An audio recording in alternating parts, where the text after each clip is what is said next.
¿Cómo están? Yo soy Nelly Cuadros y estamos junto a Rafael Aita, el Capitán Perú, en este espacio que se llama Mitos y Verdades de la Historia del Perú. Un espacio que se ha forjado desde la Coordinadora Republicana y el portal La Abeja. Te invitamos a que nos acompañes en todas las plataformas digitales de la Coordinadora Republicana, del portal La Abeja.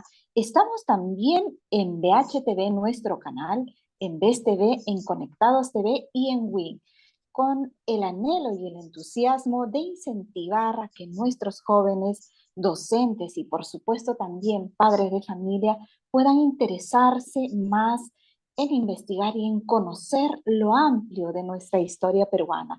Muy bien, el tema que hemos propuesto para el día de hoy es una fecha tan emblemática y tan decisiva, crucial e importante en la historia del Perú y de América, además.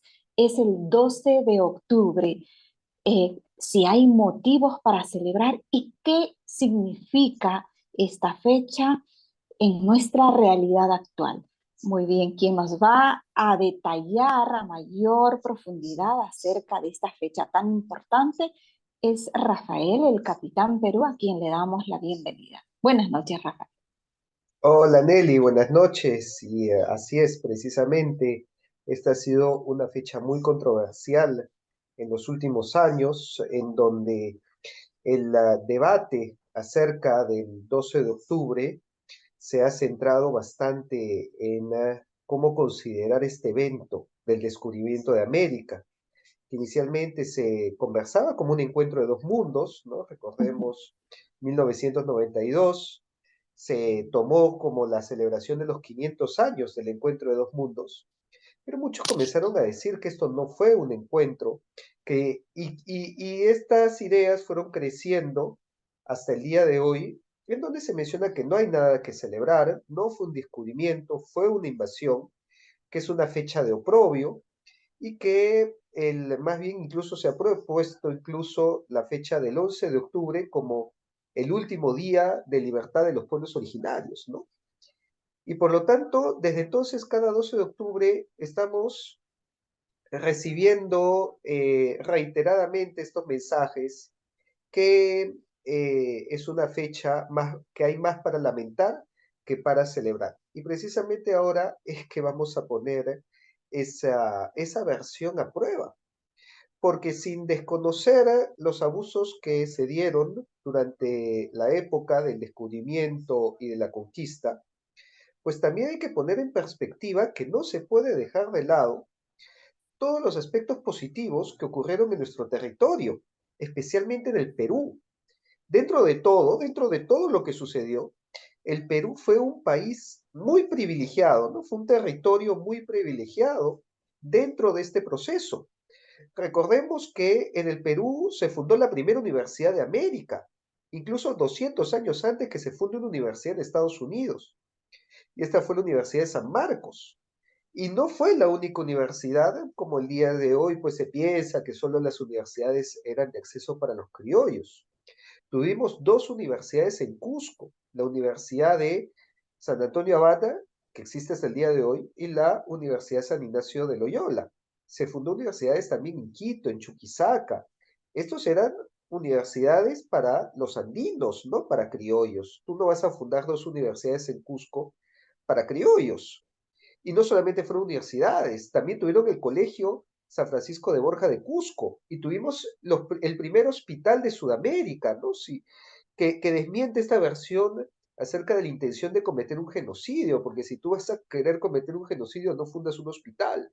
Y en el Perú tuvimos dos, ¿no? El Hospital de San Andrés y el Hospital de Santa Ana, y que además estuvieron acompañados por la primera Facultad de Medicina, en donde se venían a formar profesionales para ser médicos. Y el Perú fue el centro tecnológico, intelectual, cultural, social, político, económico de todo el subcontinente sudamericano, cosa que son motivos para estar orgullosos de eso y para darnos cuenta de que es a partir de este momento donde comienza el mestizaje. cosa muy distinta a lo que ocurrió en Norteamérica, ¿no? En Estados Unidos, en Canadá, en Australia, en Nueva Zelanda, donde realmente hubo un genocidio, y por eso el porcentaje de la población nativa no llega ni al 1%. En nuestro territorio ocurrió un mestizaje que nos identifica el día de hoy, nos da la identidad que tenemos hoy, una identidad peruana, que es la unión de lo hispano con lo andino. Creo que es fundamental, Rafael, centrar y reflexionar, analizar sobre la terminología más apropiada que debiéramos entender sobre este suceso histórico. Mucho se habla de invasión, se habla de colonización, se habla del encuentro de dos mundos, se habla de descubrimiento. eh, ¿Qué, qué propuesta, qué terminología, que por supuesto tiene amplio contenido en su concepto, y es desde ese concepto lo que nos da a entender cómo, a partir de ese momento, cómo tomar nuestra historia de ese punto en adelante? ¿Qué terminología es lo que nos acerca más a la realidad?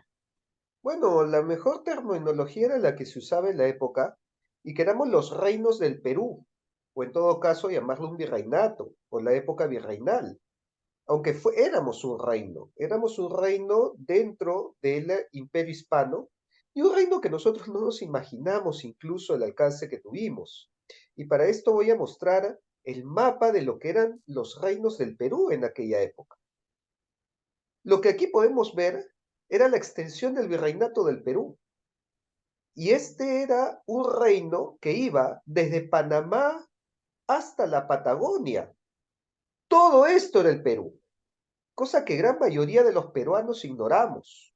Y no solamente los peruanos, también argentinos, chilenos, uruguayos, paraguayos, bolivianos, ecuatorianos, colombianos, panameños, ignoran que tuvieron un pasado peruano, que su territorio fue Perú, que si nacías dentro de este territorio, te daban tu partida de nacimiento como nacido en los reinos de Perú, cosa que ha sucedido con un montón de personajes que incluso son relevantes para otros países, como por ejemplo Manuel Belgrano, famoso héroe de Argentina, y cuya partida de nacimiento decía nacido en los reinos del Perú, en Santa María de Buenos Aires, porque era el Perú.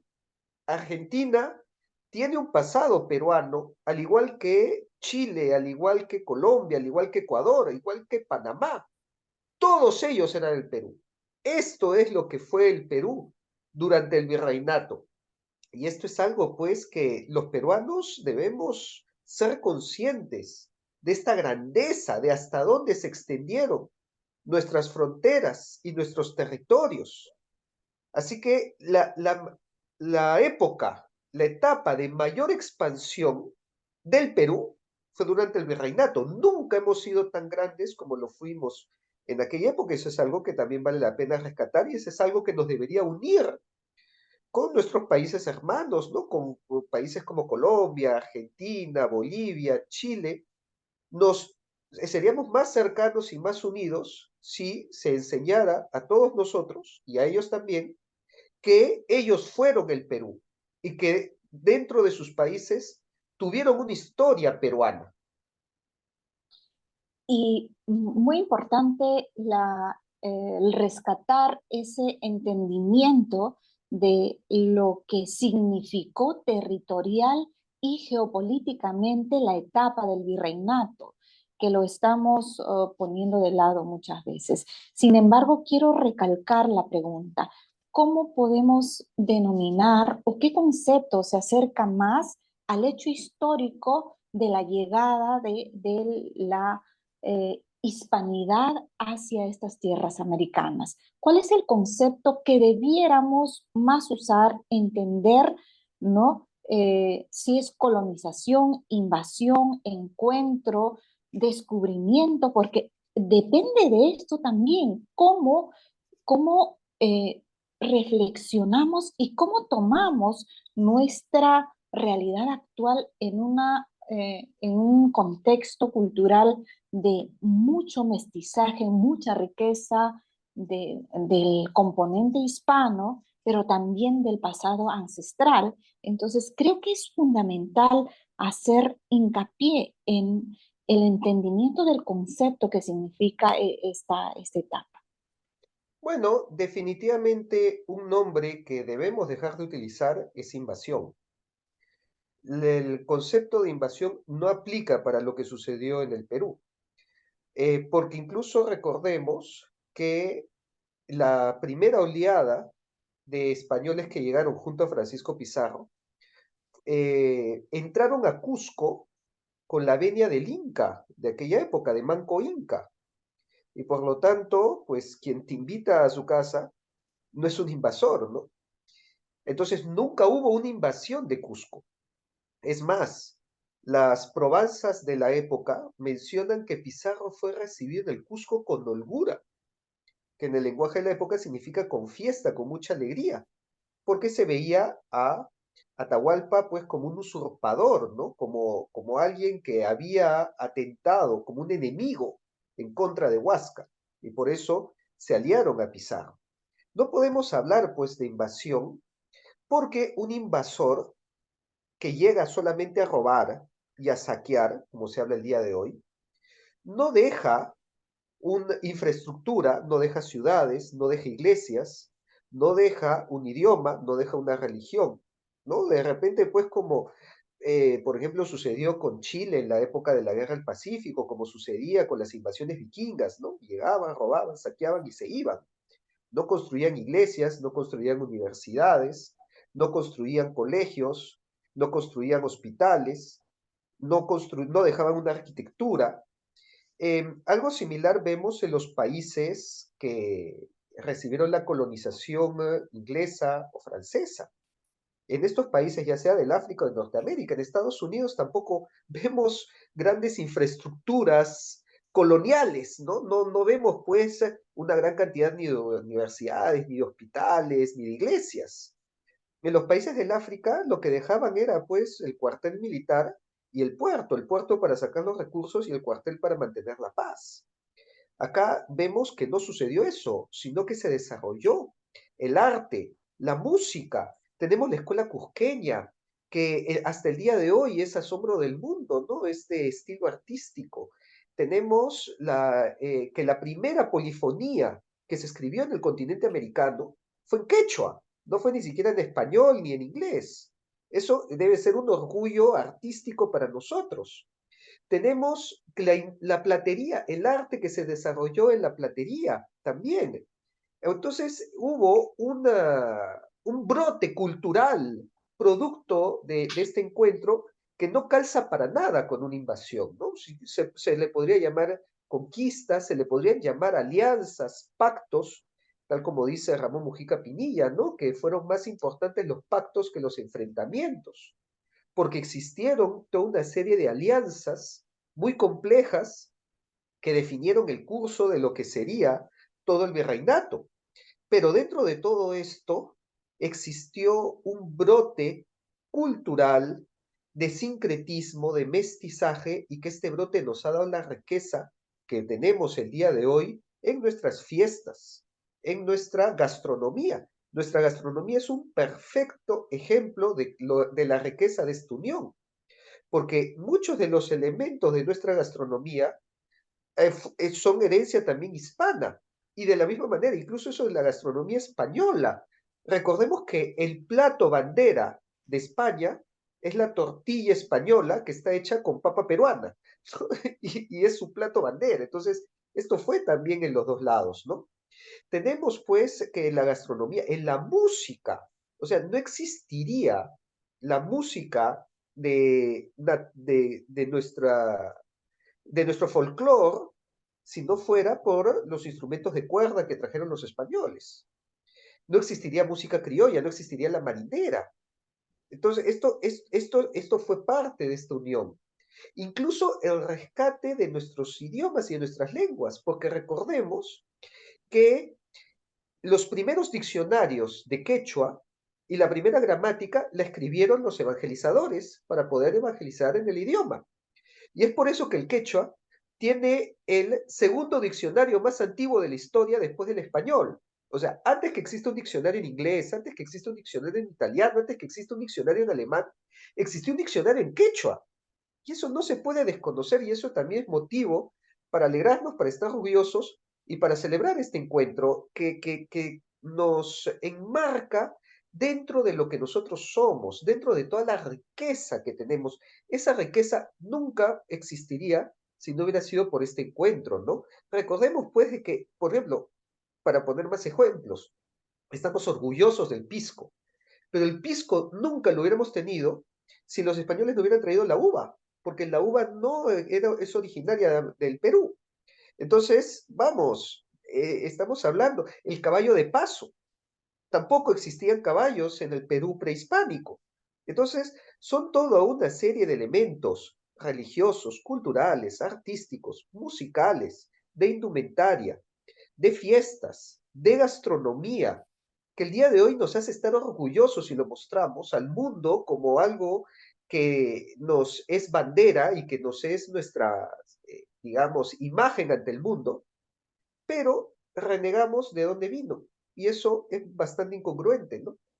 Y por lo tanto, si bien existió también un lado negativo que no se desconoce, si bien existieron abusos y atropellos, tenemos más motivos para estar orgullosos que para estar lamentándonos. Entonces, más bien debemos tener esos motivos, rescatar esos motivos para estar orgullosos, para construir una identidad fuerte, no estar lamiéndonos las heridas, no estar minimizándonos nosotros mismos, que es el gran daño que tiene el Perú, sino más bien fortalecernos dentro de esta identidad que es producto del mestizaje, que es una unión de mundos, estar orgulloso de ello y trabajar juntos para construir eso que tenemos y llevarlo a trascender fronteras y que sea el asombro del mundo como ya lo está haciendo. Qué importante la reflexión que haces, Rafael.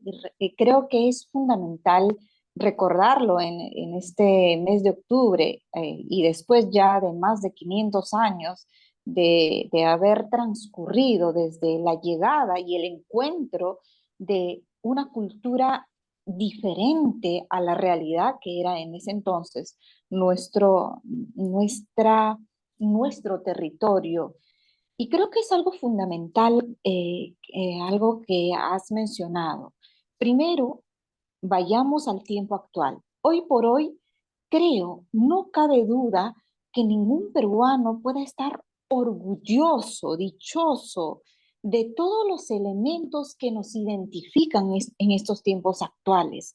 Indudablemente tenemos una cultura hoy por hoy, una cultura potente en gastronomía, en arte, en textilería, en, en simbología y en monumentos arqueológicos, tanto del componente hispano y tanto del componente de nuestros ancestros, de muchas culturas, no solamente de la cultura inca.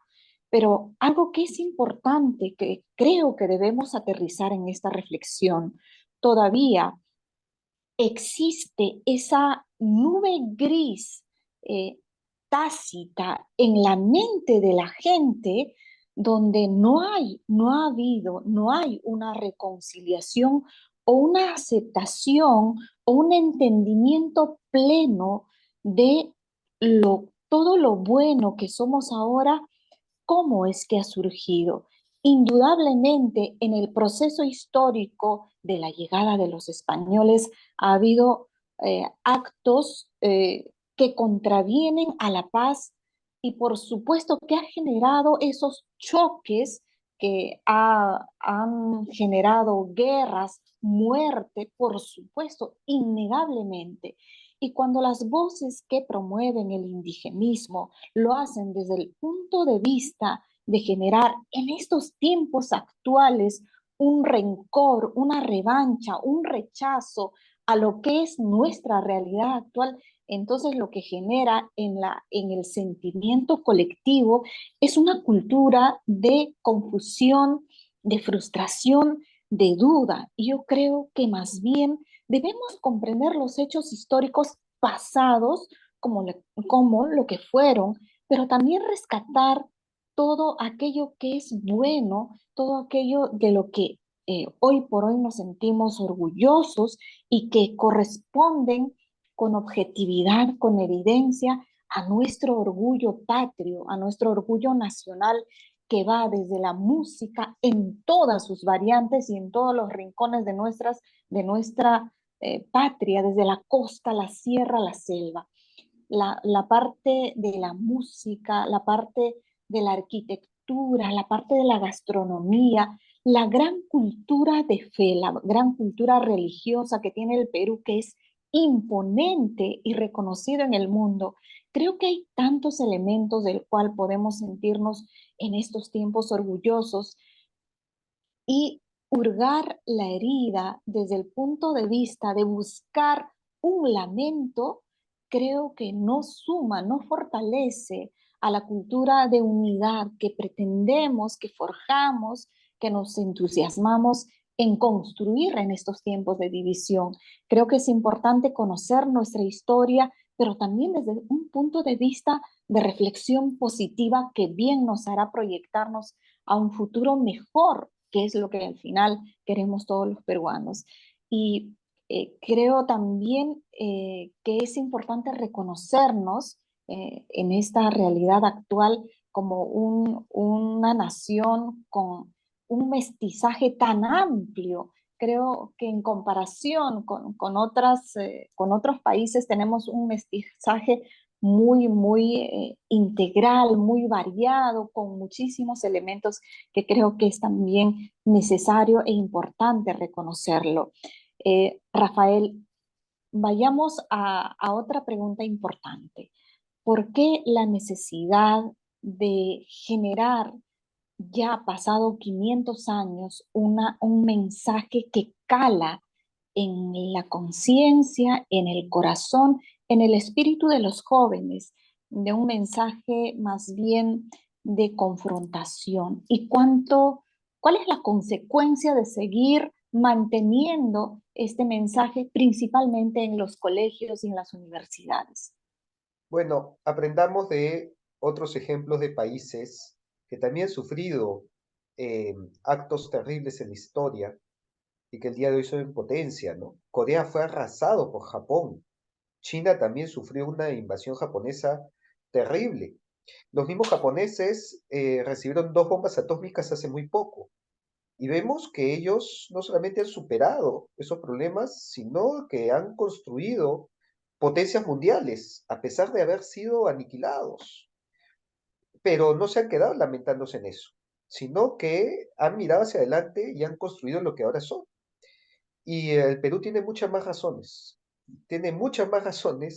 para superar hechos que ocurrieron hace 500 años y más bien aprovechar la riqueza que tiene para construir el país que todos queremos. Así que miremos hacia adelante, dejemos de lamentarnos, no estemos divididos, que eso siempre nos hace daño, y juntos construyamos el país que todos soñamos.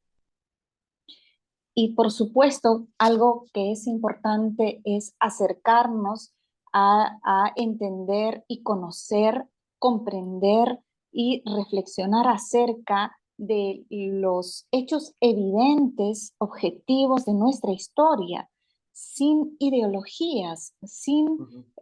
generar, es decir, desde un punto de vista de promover y de fomentar más bien algo que nos ayude a ser mejores, no algo que nos vaya destruyendo como sociedad. Creo que es muy importante conocer nuestra historia y ese es el entusiasmo de este programa, de este espacio, eh, incitar, incentivar a la gente, a los papás, a los profesores, a los chicos que puedan indagar más sobre los elementos de nuestra historia con el fin, por supuesto, de comprender nuestra historia y de construir una mejor nación, que es al final el mayor objetivo que queremos contribuir desde este espacio. Rafael, ¿dónde pueden encontrar los chicos información, material bibliográfico, amigable, de fácil lectura, por lo menos para que vayan entendiendo y empezando a ver estos temas tan importantes. Así es, por supuesto, pueden visitar mi canal en Facebook, en YouTube como Capitán Perú, en Instagram también como @Capitán Peruano, en TikTok como Capitán-Perú, van a encontrar muchísimo más material, entrevistas, información para profundizar en temas que no nos enseñan en nuestra historia y sobre todo para recordar lo grande que fuimos y los grandes que podemos ser. Eso se resume en una sola imagen, que es con la que quiero terminar y quiero dejar aquí a continuación. Así, este, así de grande fuimos y podemos ser más grandes todavía. Así que, pero eso solamente depende de nosotros. Esto no, si nos echamos la culpa entre nosotros, pues nunca lo vamos a recuperar y solamente nos hundiremos en la mediocridad. Pero si estamos unidos, podemos hacer al Perú lo que merece ser y con lo que y el país que todos queremos que sea. Y que estoy convencida que lo vamos a lograr. Sé que los tiempos difíciles nos enseñan a tomar conciencia, a despertar, a entender, a conocer, y creo que están llegando esos tiempos. Lo digo con mucho optimismo y con mucha convicción. Todo camino largo empieza con un primer paso, y creo que es necesario, es importante que ese acto de patriotismo, ese servir a la patria sea conociendo nuestra realidad, conociendo nuestra historia, porque lamentablemente en los colegios, principalmente en los colegios públicos y en las universidades, se enseña una historia que se aleja de la realidad, pero sobre todo con la intención de dividirnos y de destruir nuestro ánimo, nuestra moral. Pero es algo sencillo de reflexionar. Creo que todos los elementos que bien magistralmente ha descrito Rafael en este espacio sobre todos los elementos maravillosos que nos identifican hoy por hoy en nuestra gastronomía, en nuestro pasado ancestral, en los elementos de nuestra cultura de fe, en nuestra música y muchísimos elementos que nos definen hoy como peruanos son dignos de reconocer con orgullo, con dicha. Y eso es solamente un punto de partida, porque si transformamos eso en fortalecer nuestra identidad nacional, nuestra cultura de unidad, que es el principal reto que nos toca en estos tiempos, seguramente podremos llegar muy alto en prosperidad, en la felicidad y en la paz que requiere nuestra gente en estos tiempos de mucha confusión. Creo que entender, acercarnos a nuestra historia ya es un gran acto de servicio a la patria, un acto cívico que lo debemos promover en casa, en el colegio, desde los padres de familia, y creo que hoy por hoy existe material más al alcance de todos, más amigable, más fácil de encontrar para poder empezar este camino de conocer nuestra patria. Leyendo y también recorriendo todos los rincones de nuestra patria, que donde hay elementos maravillosos. Muy bien. Muchísimas gracias, Rafael, por haber hecho esta reflexión y los reiteramos a que sigan las redes sociales del Capitán Perú. Asimismo, quiero invitarte a que nos acompañes también en todas las plataformas digitales de la Coordinadora Republicana, del portal La Abeja, de VES TV, de Conectados TV, de BH TV, y también estamos en WIN. Que Dios bendiga a nuestra patria y que vengan mejores tiempos para el Perú. Muchísimas gracias.